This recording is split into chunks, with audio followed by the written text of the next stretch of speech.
Bom dia!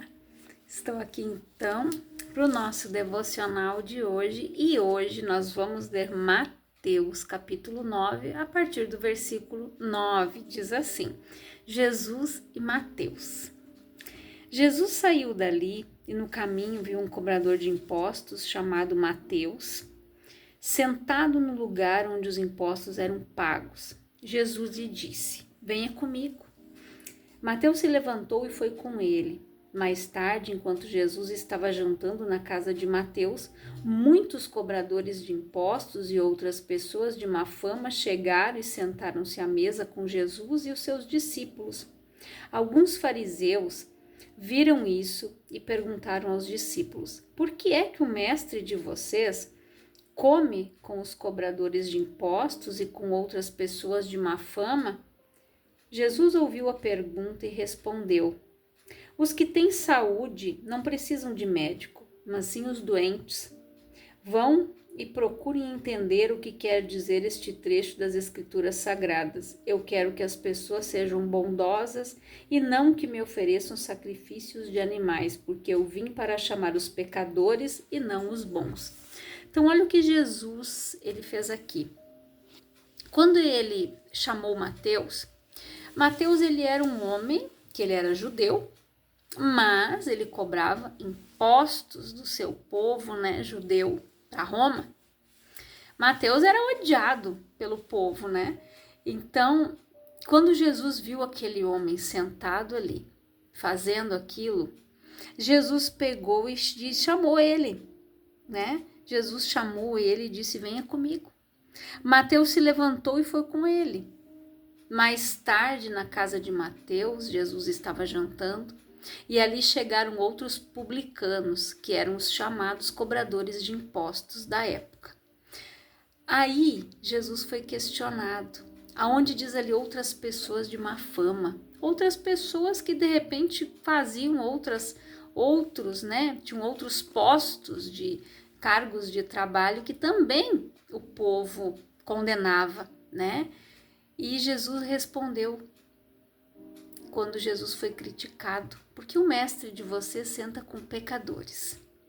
A palavra diz que Deus ele não faz acepção de pessoas. Ele abomina o pecado, mas ele ama o pecador. Então Deus ele faz com que as pessoas se arrependam, abandonem os seus pecados. Outro exemplo de publicano que nós temos aqui na Bíblia é Zaqueu. Zaqueu era um homem de pequena estatura, ou seja, ele era baixinho. Ele ouviu falar de Jesus. Quando ele viu que Jesus estava passando, como ele não seria visto por ser baixinho no meio da multidão, ele subiu numa figueira brava para ver Jesus passar. Jesus olhou para ele e disse: Desce depressa, Zaqueu, porque me convém ficar na tua casa. Quando Zaqueu recebeu Jesus, ele disse: Senhor, aquele que eu defraudei, eu vou restituir quadruplicado. Naquele momento, Jesus disse para ele: hoje a salvação chegou nesta casa. Então, para você ver que Jesus, ele veio para levar os pecadores ao arrependimento. Zaqueu se arrependeu do que fez, restituiu as pessoas que ele defraudou, porque eles cobravam às vezes a mais do que era imposto por Roma. E eles embolsavam o dinheiro, ou seja, naquela época, gente, já existia a corrupção. Já tinha aquelas pessoas, né, que se davam bem nas costas dos outros, às custas dos outros, mas Jesus chamou aquele homem para o arrependimento, assim como ele chamou Mateus, e assim como ele estava ali com aqueles pecadores na casa de Mateus, levando a palavra, para que aquelas pessoas se arrependessem, abandonassem as suas práticas erradas. E assim Deus faz conosco. Deus ele nos dá a oportunidade de abandonar o erro, de abandonar o pecado, de ter uma vida em santidade, de estar junto com Ele, de buscar a Ele. Jesus aqui, ele disse: vão e procurem entender o que quer dizer o trecho da Escritura, né, que diz: eu quero que as pessoas sejam bondosas. e que não ofereçam sacrifícios de animais. Por quê? Porque naquela época, até Jesus morrer na cruz, cada delito, coisas que as pessoas cometiam, elas tinham que sacrificar no templo. Elas deveriam levar um animalzinho imposto pelo sacerdote para a remissão do pecado dela por um tempo. Então, quando Jesus morreu na cruz, ele levou todos esses pecados. E isso foi abolido. Só que ali, naquele momento, até Jesus ser crucificado, ele foi criticado. Jesus foi criticado muitas vezes, né, por estar com pessoas pecadoras. Mas ele veio para isso, para que o pecado fosse tirado do mundo. Ele é o Cordeiro que levou o pecado do mundo. Porque tinha, né, o pessoal costumava dizer ali, o bode expiatório, porque ele servia pela expiação dos pecados do povo por um determinado momento.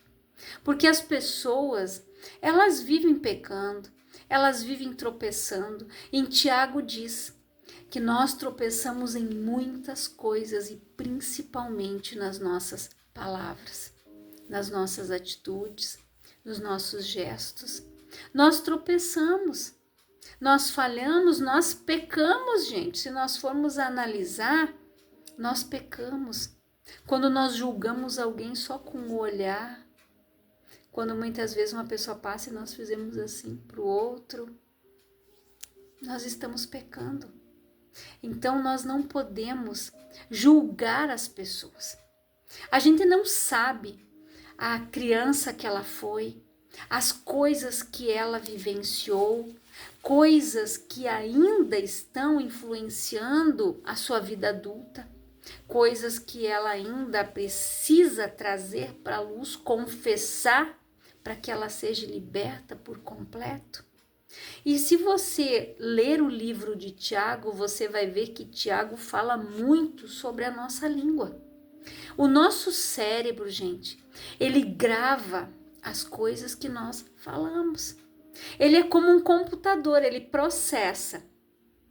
Se você ficar falando repetidamente que você está doente, que você está cansado, que você é isso, que eu aquilo, que eu aquele outro, ele vai arquivando. Tem pessoas que vão consultar, fazem exames, o médico disse, mas a sua saúde está boa, senhora, a senhora não tem nada. Ah, mas eu sinto isso. Porque ela declara que ela sente aquilo o tempo todo. Tem pessoas que se você perguntar como é que você está, ah, eu hoje tô assim. Bah, mas olha, hoje não tem. Todos os dias. Se você perguntar para ela como ela está, ela sempre vai ter algo. Ela sempre vai estar passando mal, ela sempre vai ter algo ali que vai estar afligindo ela. Por quê? Porque ela já se acostumou a viver daquela maneira. Ela já se acostumou a reclamar, a ter uma queixa. Às vezes, gente, é para chamar atenção. Só que a pessoa não percebe que ao fazer isso, mesmo para chamar a atenção de alguém, ela está declarando sobre o próprio corpo dela um mal-estar, uma doença, uma enfermidade, uma ansiedade, uma depressão. Então nós precisamos cuidar as palavras que saem da nossa boca. Elas são processadas pelo nosso cérebro. E nós somos aquilo que nós falamos, gente. Se convençam disso. Deus, ele criou tudo falando. Jesus, antes de curar alguém, ele pregava. Jesus dava a palavra, porque ele disse: conhecereis a verdade vos libertará. Enquanto a pessoa não conhecer a palavra, se eu for orar por alguém, Primeiro eu vou dar a palavra para ela, eu vou ouvir o que está acontecendo, vou dar uma palavra para ela e depois, se ela estiver de acordo, eu vou orar, porque a palavra diz que eu não posso ser precipitado em impor as mãos sobre alguém. Então eu não posso dizer, vem cá que eu vou orar contigo, se a pessoa não quer. Eu tenho que perguntar para ela, você aceita uma oração? Podemos orar? Mas primeiro, gente, Jesus, antes de curar, de libertar, ele dava a palavra. Porque ele sabia que é a palavra que liberta. Eu conheci pessoas que se converteram, até mesmo mães de santo, que foram para a igreja, elas não manifestaram. Porque elas ouviram a palavra, elas foram libertas, depois elas sentiam opressão. Elas sentiam opressão. Que o demônio queria, porque queria entrar novamente no corpo delas, porque elas serviam de cavalos ali, né? Porque o demônio, quando ele incorpora em alguém, que alguém cede o corpo para ele, ele diz o quê? Esse é o meu cavalo. Ele monta ali. Ele se apodera daquela pessoa ali por um tempo e começa a usar a boca daquela pessoa para falar as mentiras que ele tem para dizer. Eu falo isso porque eu já frequentei, gente, esses lugares e a gente sabe como é. Então, lá não existe verdade, é só engano, gente, é só mentira. O diabo não cura ninguém, o diabo não abre caminho para ninguém, porque antes de você fazer qualquer coisa, eles perguntam se você acreditar que vai dar certo, eu faço aqui o trabalho. Se você não acreditar, eu não vou fazer. Por quê? Porque o diabo também quer que você creia nele. Ele quer que você creia que ele resolve o teu problema, que ele vai transformar o teu casamento, que ele desmancha casamento, que traz aquela pessoa para outra, e assim ele vai, gente. O diabo não dá nada para ninguém. Não se esqueçam que ele veio para matar, roubar e destruir. Jesus veio para dar vida e vida em abundância, por isso que ele chamou esses pecadores ao arrependimento. Ele chamou eu, ele chamou você. E ele continua chamando as pessoas ao arrependimento, gente. Nós precisamos aprender a ver com os sinais que estão acontecendo ao nosso redor. As tragédias, catástrofes da própria natureza, devido ao que? A ganância do ser humano, o ser humano invadindo o mar, o ser humano poluindo a água, o ser humano poluindo o ambiente. Deus entregou tudo para nós em perfeito estado. Deus não entregou isso aqui cheio de lixo, cheio de sujeira, com água podre, não. Deus entregou tudo para nós em perfeito estado. Quem conseguiu destruir tudo e ainda está destruindo é o próprio homem. Então não adianta nós olharmos para as coisas que estão acontecendo no mundo hoje e culpar Deus, não. Deus não é carrasco. Deus não é bandido, Deus não é ruim, não, gente. Se Deus fosse ruim, ele tinha deixado nós escravos do pecado, vendidos quando Adão nos vendeu lá no Éden, mas não. Ele mandou o filho dele morrer na cruz, perecer aqui, passar pelas piores humilhações, passar por horrores aqui, para que ele levasse a minha culpa e a sua, a minha dor e a sua, o meu pecado e o seu, as maldições que estavam na nossa vida, mas nós precisamos nos achegar à cruz. Colocar ao pé da cruz, Senhor, eu não quero mais isso na minha vida, não. Quantas pessoas tiveram a oportunidade e se afastaram? Quantas pessoas usaram de desculpa para se afastar de Deus e hoje estão perecendo? Quantas pessoas estão comendo pão de dores, gente, porque voltaram para as mãos de Satanás? Você acha que quando você sai de uma igreja, quando você quer voltar, o diabo vai fazer de tudo para que você não volte? O diabo vai trabalhar na tua mente. O que vão pensar se você voltar? Olha aí, ó. O diabo trabalha assim, gente. O diabo não vai querer que você se reconcilie. O diabo não quer que você volte para a igreja. O diabo não quer que você ore. Não quer que você leia a Bíblia. Não quer que você tenha um momento com Deus, intimidade com Deus, consagração, jejum, busca. Não quer. Porque ele quer que as pessoas continuem escravas dos seus desejos. Escravas dele. Como marionete nas mãos dele. Vivendo um plano terrível de destruição, gente. Então nós precisamos acordar enquanto é tempo. A palavra diz: desperta tu que dormes. Nós precisamos despertar. Nós precisamos orar para que Deus desperte essas pessoas que estão dormindo, para que essas pessoas, gente, possam viver um avivamento, possam se reconciliar com Deus enquanto é tempo. A palavra é muito clara. Vai chegar um momento em que as pessoas vão querer comida, não, pão espiritual, alimento, palavra, e não vai ter quem pregue. Isso é muito sério, gente. E se a gente for olhar, isso já está quase na porta. A vinda de Jesus está muito perto. Então, nós não podemos mais fechar os olhos para isso, e muito menos os nossos ouvidos. Em Apocalipse diz: quem tem ouvidos, ouça o que o Espírito diz às igrejas, gente. A igreja somos nós. O templo, a morada do Espírito, somos cada um de nós. Então nós precisamos buscar enquanto é tempo, nos purificar enquanto é tempo, voltar, conhecer a Deus, para não perecer, viver a sua vontade, viver o plano de salvação que Jesus conquistou para mim e para você lá naquela cruz. Jesus, ele pagou um preço muito alto, e ainda assim as pessoas conseguem ser ingratas, fazem zombarias, gente, horrores na internet, zombam de Deus, caçoam de Deus. Só não se esqueçam que Deus não se deixa escarnecer. E a palavra fala em Salmos: não vos sentei na roda dos escarnecedores. E muitas pessoas estão nessa roda. Muitas pessoas estão escarnecendo. Muitas pessoas zombam da fé dos outros.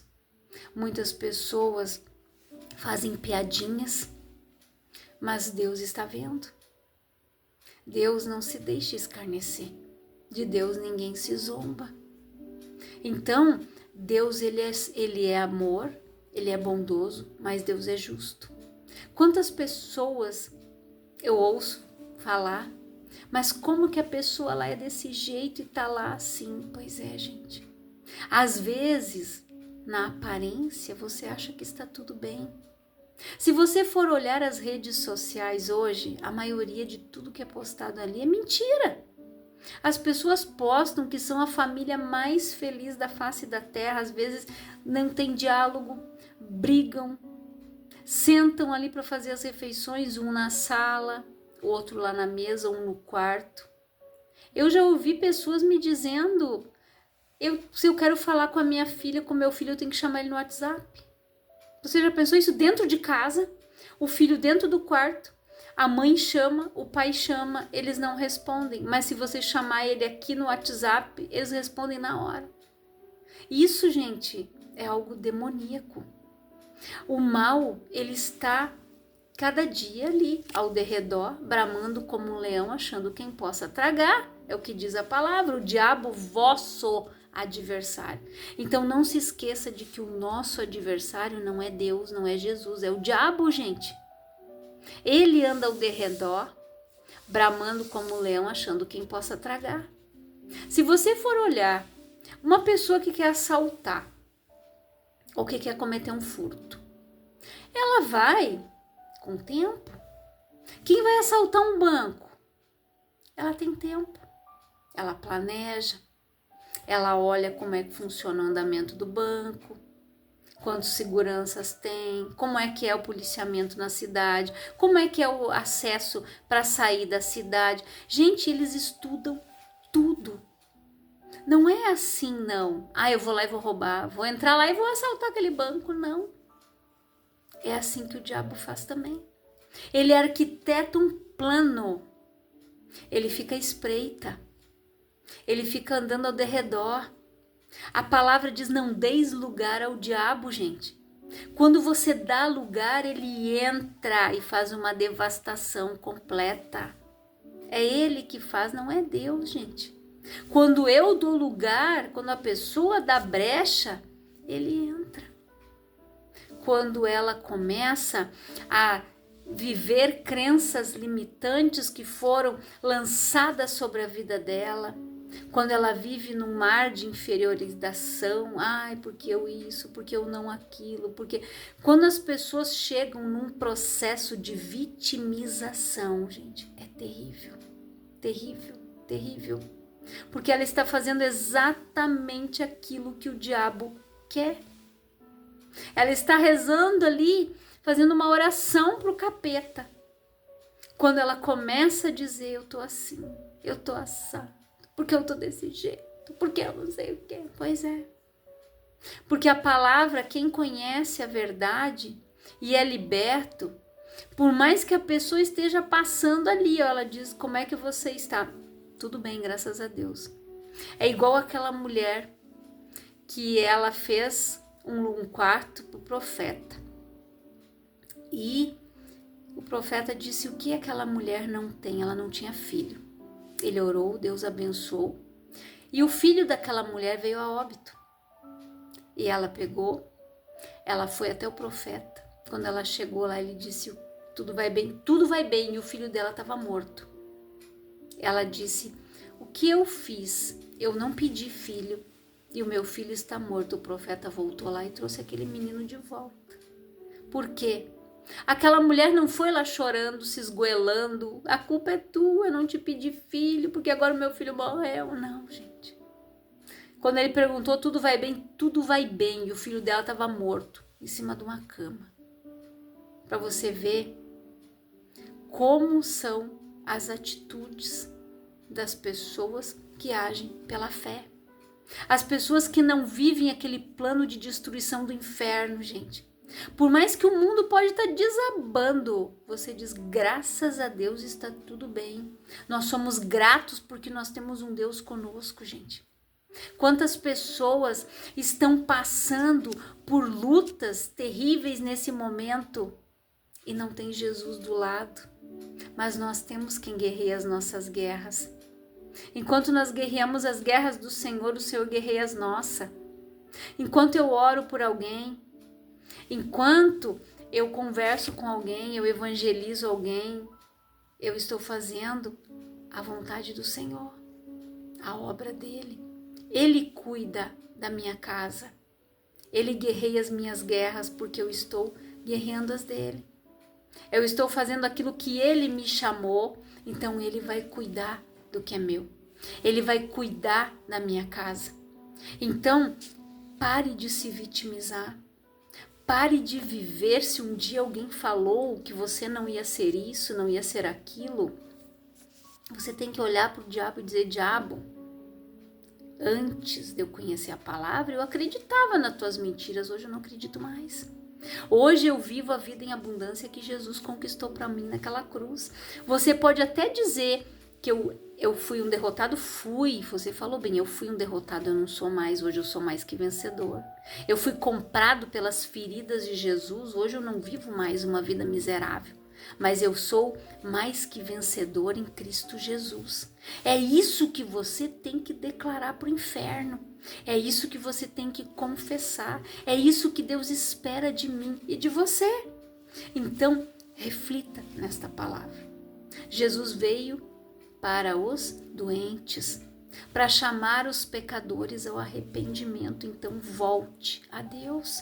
Se você conhece alguém que está desviado, uma pessoa que está passando por tudo isso que eu falei, manda esse devocional para ela, para que ela possa ouvir a palavra, para que ela possa ser abençoada, alcançada pela graça de Deus também. Eu quero orar por você, Pai, em nome de Jesus. Eu oro, Senhor, por todas estas pessoas que estão ouvindo esta palavra, que elas sejam abençoadas, alcançadas pela tua graça, libertas pelo teu amor, pelo teu perdão, pela tua bondade, pela tua misericórdia, Pai. Que elas se tornem pessoas bondosas, amorosas, que queiram o bem para o próximo, que assim como elas têm o bem, que elas também desejem para o seu próximo uma vida abençoada, Pai, que essas pessoas venham ter na tua presença. Se até hoje essa pessoa, Pai, viveu longe de ti, que ela possa ir para o teu caminho, que ela possa conhecer Jesus e que ela possa ser liberta e abençoada, transformada pelo teu amor e o teu poder, Pai, em nome de Jesus. E nós oramos também, Pai, pelo Rio Grande do Sul, oramos, Pai, pelo mundo, pelo nosso Brasil, por essas pessoas, Pai, que estão passando por momentos difíceis neste momento. Eu não sei o lugar, mas o Senhor sabe. Não sei em que lugar do mundo essa pessoa, Pai, está necessitando de um socorro, mas o Senhor é o socorro bem presente na hora da tribulação. A tua palavra diz: o Senhor é bom, uma fortaleza no dia da angústia, e sabe os que confiam no Senhor, Pai. Que essas pessoas te busquem, que elas confiem e que elas esperem, porque o socorro delas, Pai, vem de ti, em nome de Jesus. Que Deus te abençoe grandiosamente.